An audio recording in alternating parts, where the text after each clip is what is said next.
Thank you very much.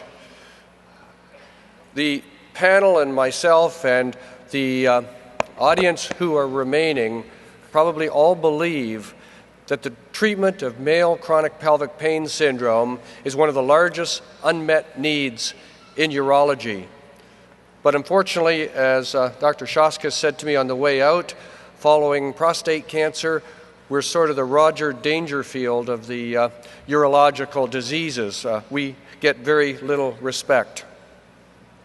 We're going to present some cases, two cases, that we see on a regular basis, but I know that you also see on a regular basis.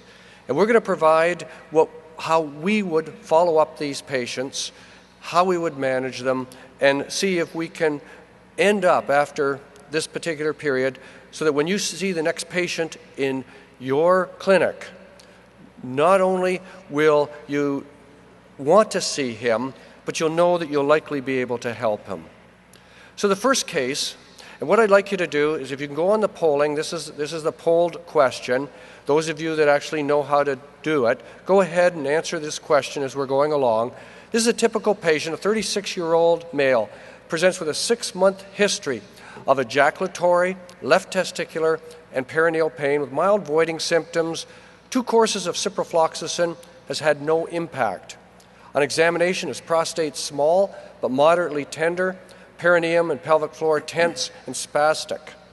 So go ahead and answer this if you can. The following initial evaluation is indicated: A, cystoscopy, B, transrectal ultrasound, C, urine culture, and D, urethral swab. Now, I'm not so sure how fast this is working, but we're going to skip ahead, so I would like to see the answers of whatever is up there now. That's pretty good. It even changes while I'm walking, or else something's happening to my glasses. So urine culture is 58%. Can we go to the regular slides, please? Can we go back a slide? And another slide. Danny, can you answer this question? And I think we actually have... Can you answer this question of the evaluation of CPPS? Sure. Well, the purpose of the evaluation of these patients is, first of all, to rule out other causes for pain, because you don't want to be treating someone for this when they really have a stone in the ureter or bladder. To look for other associated diseases, and most importantly, to phenotype the patient for subsequent treatment. So a practical evaluation here. First of all, again, ensure it's not referred pain. The clinical syndrome that the patient presents with is what's going to drive your evaluation. When you do the rectal exam, the key point is to palpate the pelvic floor muscles for spasm and tenderness. People say, oh, well, the rectal was painful. If it's not the prostate and you push on it and it reproduces their symptoms, that's key information. You don't need to do a 4-glass test. Nobody does. However, you should do a urine culture and another one after you examine the prostate to try to pick up the 7% of these men who do have a true infection as their cause.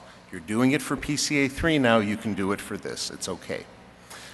We reserve cystoscopy in this condition only for an established reason, such as hematuria. We'll do a PVR for LUTS or pain. And I sort of shifted in my chair when I saw that 11% of you are still doing urethral swabs. All the STD tests can now be done on urine. Stop sticking those swabs in their penises. They will like you a lot better. So the findings in this patient is like many we see, where the urinalysis is negative, the midstream pre-massage culture is sterile, post-massage culture shows a group B streptococcus, which if your lab will grow the low counts, we find very often. Post-void residual by ultrasound, 200 cc's, and pelvic floor muscles had spasm, and the anterior palpation of the prostate and the anterior rectal wall reproduces the pain. Michael, can you help us out a little bit? This particular patient, how would we classify these patients and how would we classify this particular patient? Sure. So this is the NIDDK classification of prostatitis. This was published in 1999 and replaces a prior classification by George Rock and colleagues. Type 1 is acute bacterial prostatitis. They have evidence of an acute urinary tract infection. They come in with pain, fever, dysuria. Type 2, chronic bacterial prostatitis, have recurrent bacterial urinary tract infections. And importantly, in between treatment, they are asymptomatic. This patient would have type 3 or chronic pelvic pain syndrome. The term prostatitis is a little misleading. Historically, these patients were thought to have pain from the prostate either from infection or inflammation. However, we now know that many of these men do not have any pain from the prostate, and therefore we have adopted the term chronic pelvic pain syndrome to reflect this. Finally, type 4 are men who have no pain but have inflammation either on prostate biopsy or seminal fluid. So, our problem has always been, as Michael said, that we've always thought prostatitis was related to inflammation, and of course the inflammation was secondary to infection. So, what is the etiology? And again, if you know how to poll and you can poll on your phones, go ahead. The following has been implicated in the etiology pathogenesis of male chronic pelvic pain syndrome. A, previous infection. B, psychological mechanisms. C, immunologic mechanisms. D, neuropathic mechanisms. E, endocrine abnormalities. Or F, all of the above. And might as well put up the answers because I'd like to see them.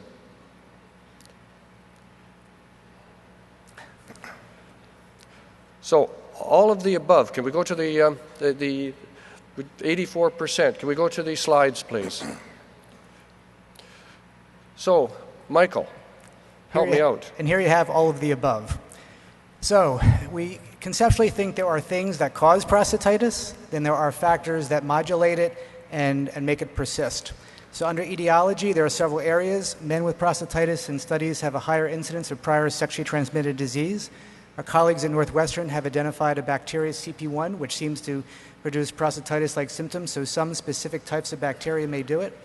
They can have pelvic floor disorders, they have tenderness, and certainly those men with tender points score worse on the symptom scores.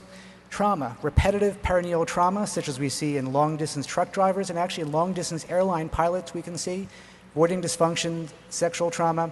There are a lot of diseases which are now associated with prostatitis, systemic diseases. So these men may have a systemic problem with manifestations in the pelvis. Under what perpetuates it, there are several areas, including psychological factors, catastrophizing. If a man catastrophizes, he has a lot harder chance of dealing with the pain and getting rid of the symptoms. Classically, these symptoms have been exacerbated by stress. It's been called stress prostatitis in the past. There are immune factors. Some men have evidence of autoimmune disease, and there are differences in the level and function of cytokines. They have endocrine abnormalities, specifically in the HPA axis and cortisol regulation, and these have been found in every other chronic pain syndrome noted. And finally, you have to think about the neurologic system. Pain is mediated by the nervous system. We have found evidence in these men of both afferent and efferent dysregulation consistent with central sensitization. They have hyperexcitability of the spinal neurons. There are elevated levels of nerve growth factor, which correlate with pain. And finally, there are differences in the way that their brains work. Areas of the right anterior insula, which is an area that's responsible for indicating the magnitude and intensity of the pain. So all these areas seem to be involved. So, and again, if you can answer, for this particular patient who has category 3 chronic pelvic pain syndrome, what do you think is the best medical strategy? Is it pelvic floor physiotherapy, alpha blockers, anti-inflammatories, muscle relaxants, or all of the above? If you could answer that, we will just go on to the, and you can stop the answering now, but Danny, help us out here now as far as how should we choose our patient? How should we choose our treatments? Well, the key to treatment is phenotyping. The previous session had several patients with prostate cancer. The answer for what to do with them was different in every case. Why? Because they had different phenotypes. The idea that a one-size-fits-all therapy is going to work for all men with this syndrome is just non-functional. If you want to make these men better, you have to phenotype them and treat what you find. So to help facilitate that, we've developed the phenotyping system called UPOINT. The website is there that goes into it in detail. Next slide, please. And in summary, you see 6 yellow bubbles. Each one you clinically diagnose as yes or no, and if it's yes, you treat it. So the first one, urinary. Do they have bothersome urinary symptoms? We know how to fix that. Antimuscarinics, alpha blockers. Psychosocial. Do they have depression, stress, catastrophizing? If they do, help them improve that stress. Organ specific. Is there evidence for bladder pain with bladder filling? Do they have IC? Do they have an inflamed prostate? We can address that with IC therapies and anti-inflammatories. Infection. Antibiotics only for positive cultures. Do they have evidence for neurologic or systemic condition like fibromyalgia? We have neuroleptic drugs that can help. And finally, if they have muscle spasm, if they have trigger points that reproduce their symptoms, pelvic floor physical therapy. The key to this approach is simultaneous multimodal therapy. Treat what's there, don't treat what's not.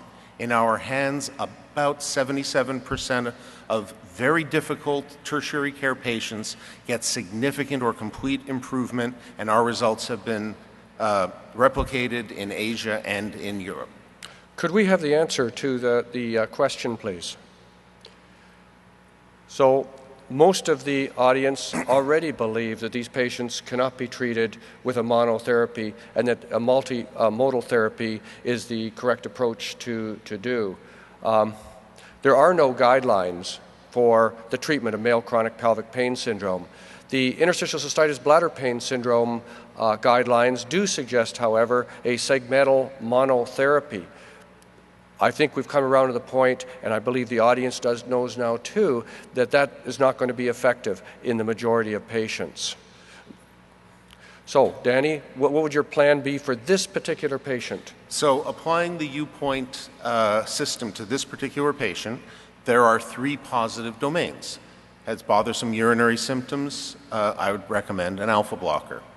Organ specific, we'll usually use phytotherapy. There's evidence in the States of quercetin, and in Europe of pollen extract. We'll often give both. And for the tenderness of muscles, pelvic floor physical therapy, you could also use muscle relaxants, local heat, donut cushion. The key point, and there is strong evidence for this, if there's no infection, do not give antibiotics. Do not be fooled by the fact that if you give many of these patients antibiotics, they have some temporary mild improvement because the antibiotics we use have anti-inflammatory effects. So, Daniel, if this patient was referred to you and was not the tertiary patient that you usually see, but a primary urology patient referred from a family physician, and you use this therapeutic plan at the start, what would you expect your response rate would be? Again, we have found that with a mean follow-up of a year, a minimum follow-up of 6 months, 77% of patients have significant improvement or complete resolution. Now, your patients, though, are many times referred by other urologists that have had multiple treatments. I find in my particular clinic that this patient, if we use a phenotypically directed multimodal therapy program designed for him specifically, that the success rate is much higher than even that. Would you agree, Michael? Okay. Now, I want to present a second case because not all cases are, and many of you don't even think most prostatitis cases are simple, but the panel here, we have developed this method and strategy, and we do believe that treating these patients is simple and can be algorithmic. But sometimes patients will throw you a bit of a curve, like this case number 2. This is a 34-year-old, presents with a 2-year history of mild pelvic pain, relieved temporarily by voiding, urinary frequency, urgency, and nocturia. But his referral was because he's recently been complaining of bothersome right testicular or scrotal pain. Examination revealed suprapubic and pelvic floor tenderness, normal small prostate, and a very exquisitely tender right epididymis. You can answer this question anytime. His urine culture grew staph saprophyticus, more than 10 per fifth per mil, and he is pan-sensitive to all these antibiotics below. Given that clinical scenario, which agent would be the best choice? Which one would you use in clinic? A, ciprofloxacin, B, levofloxacin, C, nitrofurantoin, D, sulfamethoxazole trimethoprim, or I can never say it, linazol. Help me out, guys. Linazolid. Yeah, I have trouble with 3 syllables. Go ahead and answer that. And actually, we're going to take the answers right now, if you would. So the majority of patients would be treated with sulfamethoxazole trimethoprim, followed by ciprofloxacin. Can we have the slides back again? So, Danny, is this the correct answers? Scepter or Cipro? Unfortunately, the correct answer is levofloxacin. Don't have to take my word for it. Go to cdc.gov/STD. According to the Center for Disease Control, ciprofloxacin is not indicated for epididymitis. Levofloxacin is. Nitrofurantoin does not penetrate the epididymis nor any other tissue. Sulfa drugs should not be used as monotherapy for a staph infection. And finally, linazolid can be effective. It's oral, but it's extremely expensive, and it should be reserved for multi-drug resistant strict indications. So again, you can answer this any time. His scrotal symptoms resolved with levofloxacin, luckily. But 6 months later, he's back again, referred back because he complains that the original pelvic pain and urinary frequency and urgency has increased in intensity and is now very bothersome. Urinalysis shows 4 RBCs per high power field and is sterile. His post-void residual is 30 cc's. What investigation will be most helpful at this stage? A, culture of prostate fluid or VB3, post-prostatic massage urine, after he's off antibiotics for at least 2 weeks. A CT scan, evaluation after a 3-month trial of levofloxacin, or a cystoscopy. I think I'll actually see how you've answered that. If you could show the answers, please. So the CT scan, I mean, that's what we do. If we don't know what to do, we do a CT scan. And cystoscopy is next. Can we go back to the next question? By the way, it's kind of interesting that of the patients that I see from referred by urologists, on average, my tertiary referrals, they've seen between 3 and 5 urologists. And most of them come with 3 to 5 CT scan and MRI and ultrasound reports. It seems to be a knee-jerk reaction that if one CT scan doesn't work, maybe the second will cure him. Next slide is, so now they didn't pick cystoscopy. I was sure we would pick cystoscopy. So why would you pick cystoscopy, Michael, in this particular patient? So just firstly, cystoscopy is not routinely indicated in all these patients. In this guy specifically, there's a couple reasons. One, he has hematuria. He has 4 red cells per high-powered field. Otherwise, if they have emptying problems or high PVR, just as in patients who don't have pain. So for him, it's because he has symptoms suggestive of bladder involvement. And this is going to become a big thing, hopefully, after the MAP data comes out. So we're talking about pain with bladder filling and/or relieved by bladder emptying. So when you do cystoscopy, you may find specific things like stones and tumors, but also what you're looking for is a Hunter's ulcer. There are 2 kinds of interstitial cystitis and painful bladder syndrome, with ulcer and without ulcer. An ulcer, it depends upon if you ask an Asian, a European, or an American, but to me, it looks like a piece of red shag carpet stuck up against the bladder. And the importance is, if you treat this, you can have about a 50% response rate, which is pretty good in a group of patients who are very hard to treat. Biopsy it, make sure it's not cancer, and then go ahead and treat it. Also, remember that we no longer recommend hydrodistension as we did way back when, and glomerulations are no longer thought to contribute to the diagnosis of IC. They're a non-specific finding. Now, urodynamics. Many patients that arrive in my clinic have urodynamics reports before they come and see me. Should we be doing urodynamics in these patients with bladder symptoms, frequency, and urgency? Well, I think urodynamics were indicated if you have refractory voiding symptoms despite medications and an elevated post-void residual in these folks. And what you're looking specifically are a couple things. One is bladder neck hypertrophy. On pressure flow urodynamics, you're going to see high pressure and low flow. On the video part, you're going to see poor relaxation of the bladder neck. Remember, the bladder neck is rich in alpha receptors. So the first-line therapy are alpha blockers. However, if that doesn't work, these men tend to be very responsive to incision of the bladder neck. Secondly, you're looking for the synergy of the sphincter or pelvic floor, essentially the pelvic floor dysfunction. Remember, the external urethral sphincter, which is part of the pelvic floor, has to relax to be able to void in an unobstructed way. If you have contraction or lack of relaxation, you get dyssynergy. This is classically described in patients with a spinal cord injury above the sacrum. However, we see it a lot in this population. We call it pseudo-dyssynergy because these men are apparently neurologically intact. This can respond to pelvic floor physical therapy, meds for skeletal muscle spasm, and also perhaps to neuromodulation. So in this case, there was significant pain on bladder filling during cystoscopy, but no Hunter lesions, tumors, or really any other pathology was seen. And it was also noted at cystoscopy, when you actually had a chance to talk to him, he appears to be coping very poorly with rumination. Rumination means he's thinking about his symptoms all the time. And magnification, he appears to be magnifying his pain and its impact more than it really should be. We call that catastrophizing. Michael, the diagnosis, you think this fellow has a bladder-related or bladder-specific chronic pelvic pain syndrome. Can you explain? Sure. So the term we're using is interstitial cystitis bladder pain syndrome, which is thought to be pain of bladder origin, usually with frequency and nocturia. Now, one thing that gets very confusing are the terms interstitial cystitis and chronic prostatitis. Both are defined solely by symptoms, and they have overlapping criteria. So they're not mutually exclusive, and the two syndromes can overlap in the same man. In the MAP study, the multidisciplinary approach to pelvic pain from the NIH, men came in with a diagnosis of prostatitis. We found 42% had evidence of bladder pain. And it's important for two reasons. One is that with the AUA guidelines for ICBPS, there are a lot of bladder-specific medications and treatments you can see.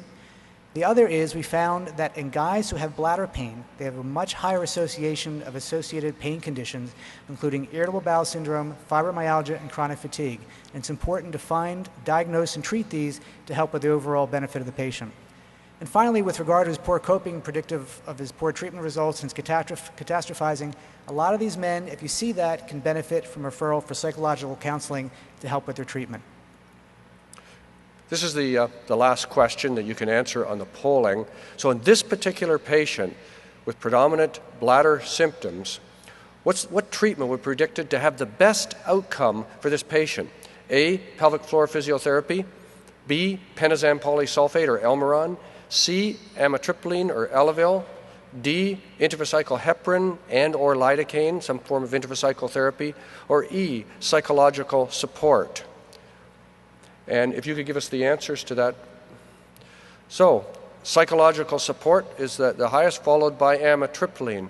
Now, you can see the lines are waving all over the place because this is a trick question. We'll have back the slides again. Danny, how should we treat this patient? Probably not with a single monotherapy, as I suggested with the question. Right. I don't think any monotherapy is going to help this patient, clearly. And the UPOINT approach works both for the prostatitis and the IC domain. So in this particular patient, the positive domains are urinary, and so in this case an antimuscarinic and or dietary changes may help.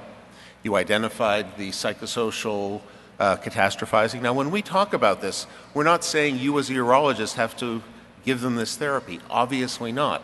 You refer them to the appropriate people.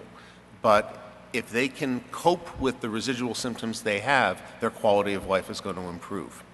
For the organ-specific side, particularly in IC, again, we've had benefit with quercetin. You can use intravesical therapies, and then you can work your way down the AUA IC guideline tiers up to Botox, and we've actually had a lot of success with cyclosporin as well.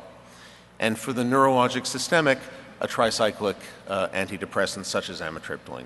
Okay. Now, any time you've listened to a panel that lasts almost a half an hour, you have to leave with something that you can use in clinical practice. So what we've done is we presented 3 patients and have given you some ideas of how we would treat those patients. What I'd like to do now is just have our panel give you a few take-home messages from this. And the first is what we call the snowflake hypothesis. is that stop considering every prostatitis patient or that comes in with a diagnosis of prostatitis or chronic pelvic pain, even though they present with the same symptoms, as a homogeneous group of patients. Just like frozen H2O, and we're told that every snowflake is unique in nature. Well, think of every patient as a unique individual who you are going to define their individual phenotype and then develop a strategy to treat them on a very individualized, specific basis. So, Danny, what are some of your take-home points? Well, I'm going to start with the antibiotic-related take-home points. Please don't treat with antibiotics long-term without positive cultures or symptom resolution. All of us see patients like this who've been on antibiotics for months and years. You're doing great harm to them, to their nervous systems, to their GI microbiome, and there's zero evidence to support it. Please stop. Second of all, antibiotics may improve the symptoms in the short term because of their anti-inflammatory effects. Cipro is not indicated for epididymitis, and nitrofurantoin is not indicated for a tissue inflamed disease, such as epididymitis. Michael, have you got any take-home points? So we talk about prostatitis. You have to remember a boggy prostate doesn't mean anything except in a patient with a fever. It usually goes along with acute prostatitis, and you're not going to find it usually in a guy with chronic prostatitis. You need to look beyond the prostate and bladder and check the pelvic floor muscles. And I think one of the biggest advances in the last 10 to 15 years has been the use of pelvic floor physical therapy. If you can diagnose the men with pelvic floor dysfunction, Drs. Anderson and Wise and Stanford have noted about up to a 60% improvement after pelvic floor physical therapy. And it not only helps pelvic pain, but also ejaculatory dysfunction and erectile dysfunction. And again, when a guy comes in with prostatitis, check the bladder symptoms, because if he has significant urgency, frequency, and pain, and with voiding and worsens with filling, consider CPPS, because you can find very specific bladder therapies for that. You need to consider the other associated conditions that he will have. And as the moderator of this session, I take it as my prerogative that I too am allowed to give a few take-home points that I've learned over the last decades. And the very first is, do not be afraid to see these patients. They can be very simple to deal with. With the simple algorithmic approach that we gave you examples of, and it is available in various publications, and hopefully soon in some form of guidelines or practice management program, most patients, particularly that we see in private urologic practice, will do very well. And it's most important in a chronic disease in which you will unlikely cure the patient. Mother Nature can cure the patient, but basically you probably can't. But I take credit for it when Mother Nature does. But set realistic goals for yourself and your patient. And your goals are to ameliorate symptoms, not necessarily affect a cure. Increase activities for those patients so that they can do the life activities that they want. And in my clinic, we pick one activity they want to do, and if it's realistic, we set that as a goal, and we improve their general quality of life. And those are the type of goals that we can achieve using this type of individualized, phenotype-directed management algorithm. On behalf of the panel, Dr. Shoskes and Dr. Pontari and myself, thank you very much for attending this session.